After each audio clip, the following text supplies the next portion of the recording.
I'm your host, Jeff Bond, and this is episode 55. This is also one of those episodes that I think is a little bit special.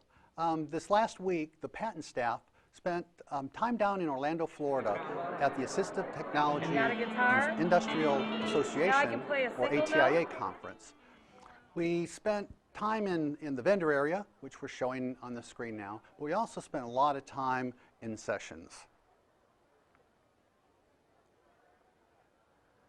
And as we walk through the vendor area, it's one of those things where you just keep collecting little tidbits of information. And some of that is what I'm going to share with you today. My colleagues and I looked at the kinds of things that might be relevant or important to you out there. And it's just a small selection of the kinds of things that we actually saw. So we have the ATIA Orlando bag that we all got when we first got there. This is actually the 15th anniversary of ATIA. And they always give us a hodgepodge of things once we get in there. And one of the things that we collect throughout the venue area are just papers of different vendors that we get for information. It's the kinds of things that we look at in order to provide the type of equipment or software that could be useful for students throughout the state. We also ended up getting other things as well. We get balls like this. We get shoe polish. We also get keychains that we find at the vendor area with their logo. This happens to be Lockline. And then we get pins and pins and pins and pins. And every once in a while a CD or two. So all this stuff is things that we collect in that bag, as well as the information that we have here, just a whole lot of it. I did want to share the most important thing is the conference itself. And I have just the pre-conference information here, and that was on Tuesday and Wednesday. And then on Thursday, Friday, and Saturday were the concurrent sessions. And just to take a quick look, this just happens to be Thursdays as we go through here. And there were, for each day, anywhere from 160 to 170 concurrent sessions throughout the day. So just a lot of information that we all absorbed the best we could.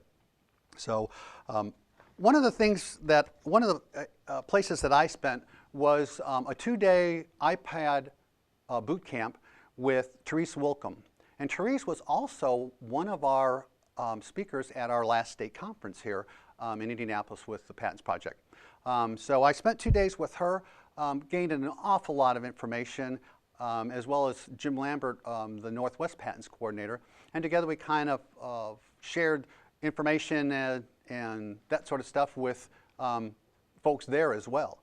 The one thing that I saw that was kind of interesting was a thing that Therese uses this corrugated plastic, and she said you can get it at the hardware store, but she collects it after there have been elections, because that's the type of media that the candidates use in order to promote their candidacy.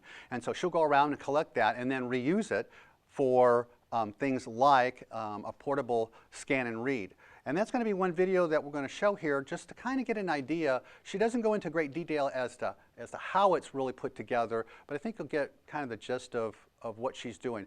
She also uses a program called Text Grabber, and that's an app that you can use either on your iPhone or your iPad. And we'll take a peek at that as well.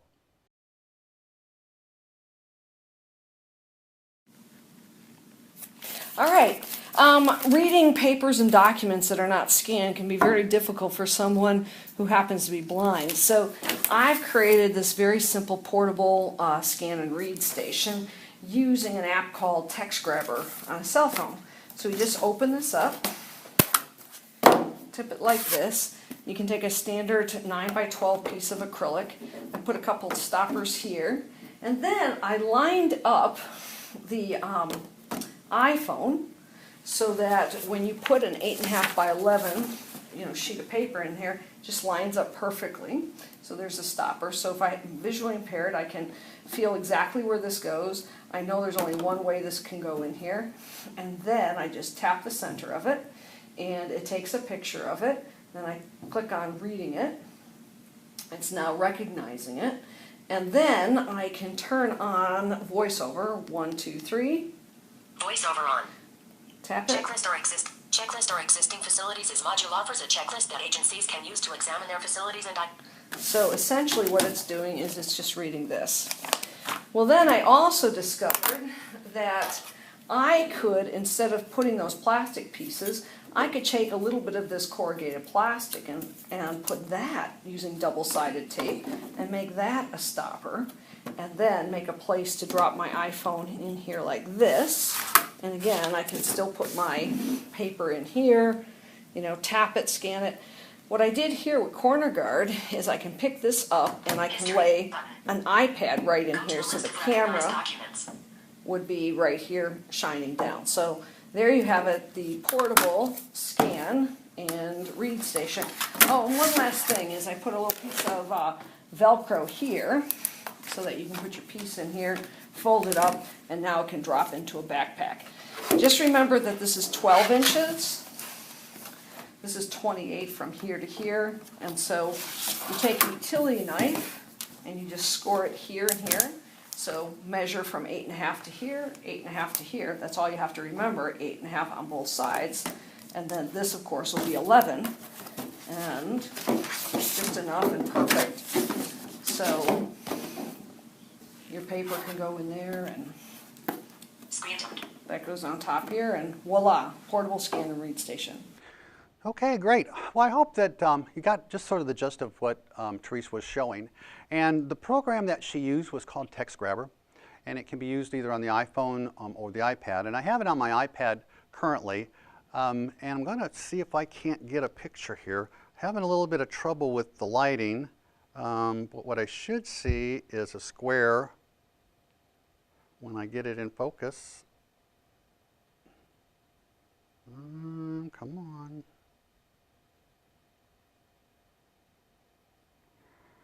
Erase it up here.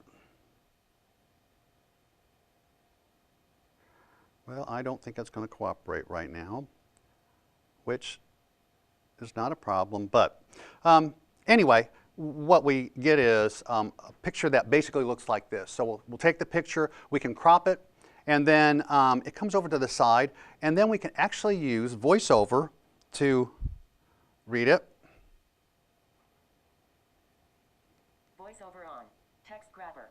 Camera. February 3rd. The time. G. Herbert George. Wells. E-time traveler. For so it will be convenient to S.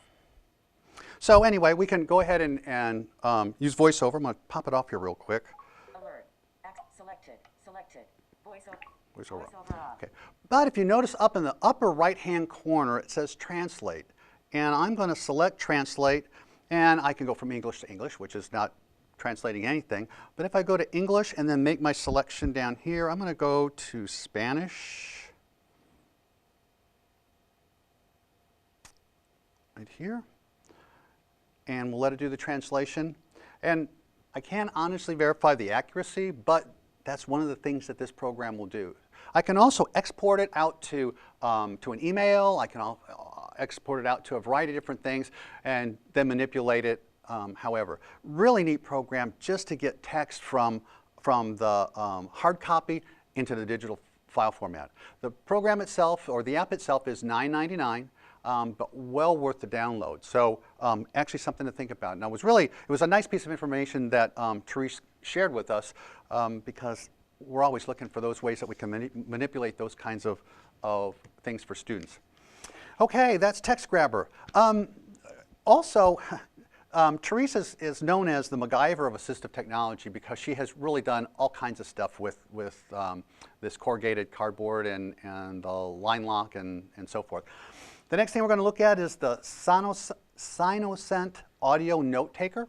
Got a quick video for that.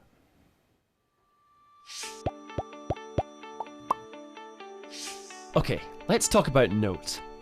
Your brain is probably a bit like this. That's why you take notes, to pass that class, or get that promotion, or avoid that lawsuit. You may even use the latest technology. But does it help you take better notes? The tools may have changed, but the technique is still the same. Listen and scribble down as much as you can, which isn't always much. Studies show that when we note take, we usually only capture 40% of what's important. Effective note-taking is hard, but there is another way. Sonos Audio Notetaker is software which enables you to take better notes by effectively utilizing audio recordings. This is how it works. The software chunks speech phrase by phrase, enabling you to use colour to highlight the most important things as you're hearing them. It's like a highlighter pen for speech. You can also organise your recording into manageable sections, like paragraphs. Now you know what you should listen back to. You'll never miss important information. You can focus on listening instead of writing, and you can create your notes in your own time. And that's not all.